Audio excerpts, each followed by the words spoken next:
Hello, guys. Once again in our class. आज करेंगे article 1 से article 4 union it's and it's territory. मैं लिख देता हूँ यहाँ पर यूनियन एंड इट्स टेरिटरी। ठीक है, यूनियन एंड इट्स टेरिटरी। तो पहले आर्टिकल 1 से स्टार्ट करते हैं। आर्टिकल 1 में सिंपली आर्टिकल 1 में क्या लिखा है?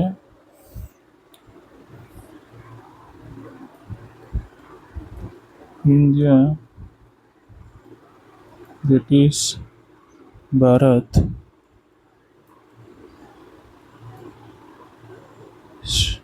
shall be union of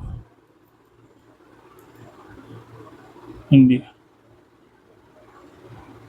ठीक है, sorry, union of the state shall be union of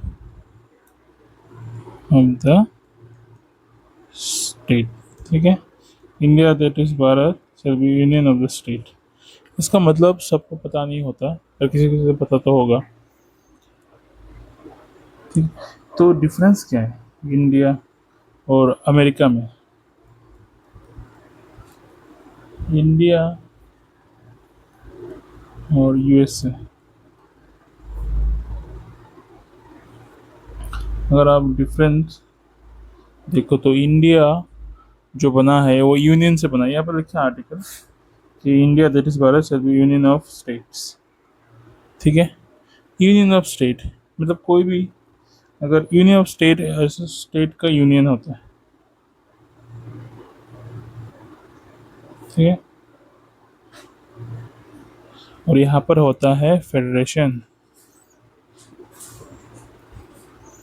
federation of state. Difference है, ये है आपका यूनियन ऑफ स्टेट। इसका मतलब कि एक स्टेट कैन नॉट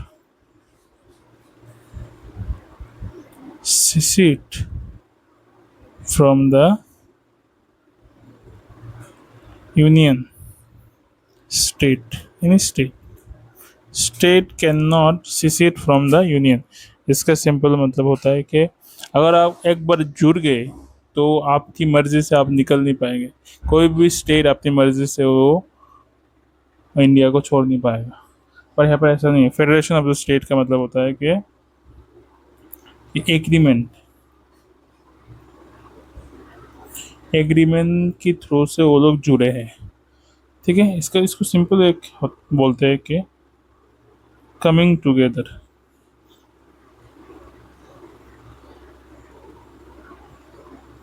ठीक है, और यहाँ पर होता है होल्डिंग टुगेदर, होल्डिंग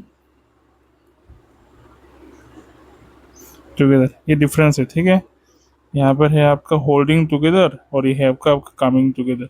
डिफरेंस है, फिर से बता देता हूँ। India that is Bharat shall be union of state. इसका मतलब क्या, जो भी स्टेट इंडिया के साथ जुड़ा है वो अपनी मर्जी से वो इंडिया से बाहर नहीं निकल पाएगा। और यूएसए में ऐसा नहीं है। यूएसए में कैसे है, क्योंकि वो लोग सभी आए, इसके लिए कहते हैं कमिंग टुगेदर। सभी आए, जुड़े एग्रीमेंट के थ्रू से, उसके बाद एक कंट्री बना। ठीक है, पर यहाँ पर ऐसा नहीं है। यहाँ पर पहले से थे, जुड़े जुड़े मतलब एग्रीमेंट के थ्रू से, पर ये निकल नहीं पाएंगे, सिसिट नहीं कर पाएंगे। ठीक है, ये हो गया आपका यूनियन और फेडरेशन। ठीक है, और हम लोग की टेरिटरी को, इंडियन टेरिटरी, इसको थ्री यू कैन से इन 3 वे, मतलब डिवाइडेड इनटू 3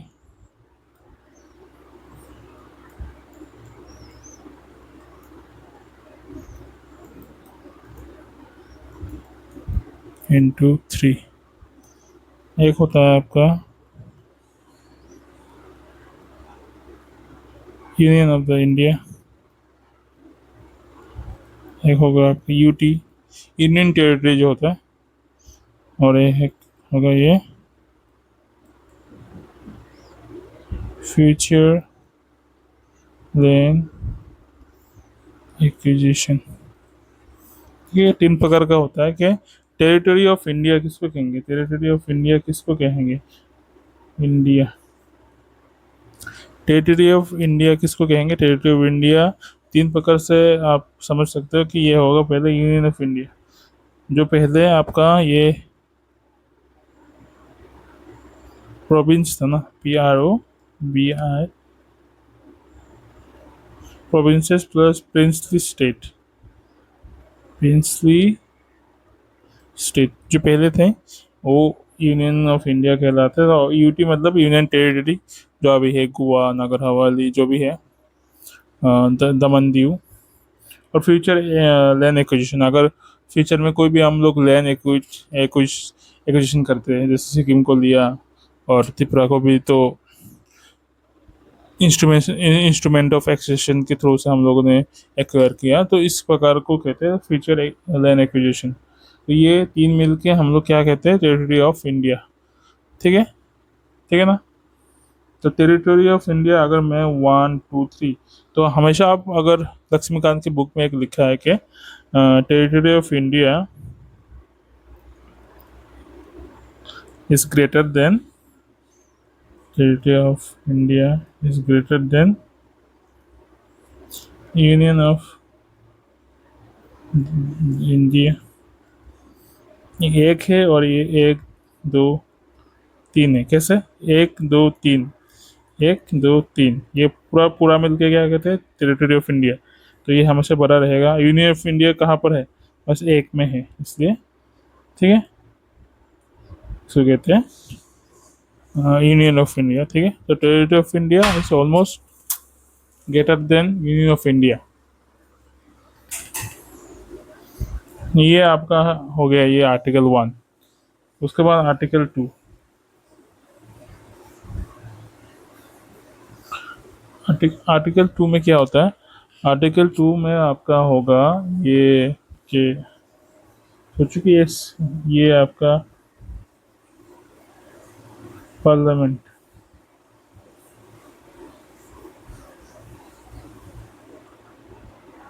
हैज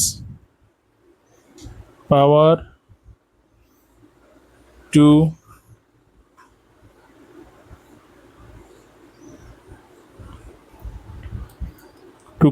क्रिएट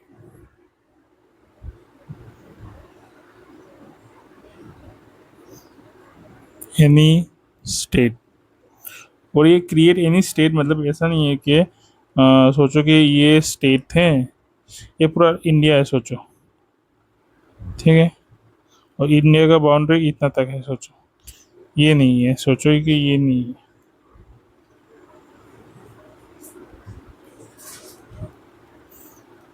ठीक है, ये सोचो स्टेट है और ये यूटी है, सोच तो अगर फ्यूचर में यूटी को यूनियन टेरिटरी को अगर आप स्टेट में कन्वर्ट करना चाहे तो वो कौन कर सकेगा, पार्लियामेंट हैज़ द पावर। ठीक है, पार्लियामेंट, वो पार्लियामेंट में जाके वो लोग बिल पास वगैरह करके वो स्टेट बना देंगे। ठीक है, पर ये एक कंडीशन है कि ये एग्जिस्टिंग स्टेट का नहीं होगा। आर्टिकल 2 एग्जिस्टिंग स्टेट से नहीं, अगर ये सोचो कि ये पूरा स्टेट है, इसको तोड़ के और एक स्टेट बनाने का पावर इस आर्टिकल में नहीं है। उस आर्टिकल अगर तोड़ के बनाना है तो आर्टिकल 3 से बनाते हैं, पर अगर नया स्टेट बनाना है यूटी, सोचो कि फॉरेन लैंड जैसे कि सिक्किम को बा त्रिपुरा को बाद में बनाया ना, तो पहले यूटी था त्रिपुरा 1956 में, उसके बाद 1972 में बनाया। राइट, राइट, जैसे त्रिपुरा हुआ, आपको बताना है कि यूटी तो 1956 में था, पर 1972 में त्रिपुरा स्टेटहुड मिला, पर कब मिला, the date, exact date you need to mention in the comment. ठीक है, ओके। और ये हो गया आपका आर्टिकल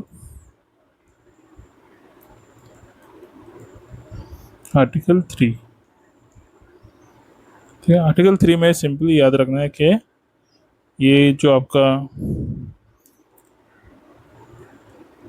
बाउंड्री नेम और स्टेट भी बना सकते हैं। मैं सोचो कि ये एक स्टेट है, पहले से स्टेट है। सोचो कि ये बाउंड्री को छोटा या बड़ा करना है, ये और एक स्टेट है, इसको तोड़ के इस इसका इसका जो बाउंड्री है इसको देना है, नाम चेंज करना है। और सोचो कि ये पूरा स्टेट था, ठीक है, आंध्र प्रदेश, उसके बाद तेलंगाना बना, ठीक है ना। तो ये कौन सा आर्टिकल एम्पावर उसको पावर देता है? आर्टिकल 3 उसको पावर देता है। किसको? पार्लियामेंट को पावर देगा, ऑफ कोर्स। पार्लियामेंट ही करता है ये सब, ठीक है। तो याद रखना है कि आर्टिकल 2 और आर्टिकल 3 में कन्फ्यूज नहीं होना है। आर्टिकल 2 में जो स्टेट बनता है वो बनता है आपका कैसे, जो पहले से स्टेट नहीं था। जैसे कि यूटी से आप स्टेट बना सकते हैं आर्टिकल 2 के थ्रू से। और नया अगर लैंड मिलेगा तो उसको अगर आप स्टेट देना चाहते हैं तो फिर आर्टिकल 2 से एम्पावर होता है। Article 3 is mentioning about the existent state. अगर आपको उसको छोटा करना है या बड़ा करना है, you need to go through this article 3। ये डिफरेंस है, ठीक है। और आर्टिकल 4 क्या कहता है? आर्टिकल 4 इज नथिंग, जो आपका 2 और 3 होता है ना, 2 में भी स्टेट बनता है, आर्टिकल 2 में भी स्टेट बनता है, आर्टिकल 3 में भी स्टेट बनता है। इस दोनों प्रोसेस में जो आपका कॉन्स्टिट्यूशनल चेंजेस होगा, ठीक है, जैसे कि आपका ये आप लोग पढ़ेंगे शेड्यूल 1 है, अब तक 12 शेड्यूल है। शेड्यूल 1 में आपका क्या होता है? Names of state in UT, ठीक है, शेड्यूल 1। तो अगर आप 2 और 3 को चेंज करेंगे, अगर सोचो कि एक पहले यूटी था, स्टेट बना, तो पहले तो यूटी से हटाना पड़ेगा, उसके स्टेट में डालना पड़ेगा। तो ये सब करने के लिए आर्टिकल 4 एम्पावर करता है, ठीक है। मतलब सोचो कि आप पानी पिया, ठीक है, तो आपको पसीना आएगा। अगर पानी नहीं रहेगा तो पसीना नहीं आएगा। वही है, ये कॉन्सिक्वेंशियल चेंजेस कहते हैं उसको। अगर आप लिखेंगे तो खता बढ़ेगा, तो लिखना पड़ेगा पहले। तो वही है कि आप कुछ करते हैं, उसका साइड इफेक्ट होता है, इम्पैक्ट होता है। This is the thing. तो ये होगा आपका schedule 1 and another is schedule 4। Schedule 4 में क्या क्या होता है? राज्यसभा का सीट एलोकेशन। अगर नया स्टेट बनता है तो राज्यसभा की सीट एलोकेशन भी बढ़ेगा, क्योंकि हर स्टेट को एक एलोकेटेड एमपी सीट मिलता है राज्यसभा का। तो अगर नया स्टेट बनता है तो फिर उसका according to their population they will count how many MPs will be there. वो लोग हम लोग पढ़ेंगे बाद में, कैसे कैसे कैलकुलेशन वो लोग पढ़ेंगे, पर अभी तक याद रखना कि ये शेड्यूल 4 में होता है। तो ये 2-3 आर्टिकल को चेंज करने की वजह से ये कॉन्सिक्वेंसली ये ऑटोमेटिकली चेंज होता है। हाँ, ठीक है। वो चेंजेस इज नॉट, मैं लिख देता हूँ यहाँ पर, ये नॉट थ्रो आर्टिकल 368, ठीक है। 368 से नहीं करते। 368 तो अमेंडमेंट वाला है, आर्टिकल है। 368 अमेंडमेंट वाला ये एक्ट है, ठीक है। उसके थ्रो से नहीं होता। नो थ्रो मैं लिख देता बार बार, no through, outside of the article 368। अगर आर्टिकल 360 यूज़ करके अगर चेंज करना है तो फिर आपको अमेंडमेंट करना पड़ेगा, पर ये सब करने के लिए आपको अमेंडमेंट करने की ज़रूरत नहीं है। ये याद रखना, बार बार बोल रहा हूँ कि ये याद रखना। अगर कन्फ्यूज होता है तो बार बार सुन लेना, वीडियो बार बार देख लेना, ठीक है। तो आज आर्टिकल 1 से आर्टिकल 4 तक किया, जल्दी किया थोड़ा, और वीडियो थोड़ा लेट करके आएगा कि I am busy some in work. तो अगर आपको ये अच्छा लगा है तो फिर give a like, give a comment and subscribe to my channel. Thank you so much.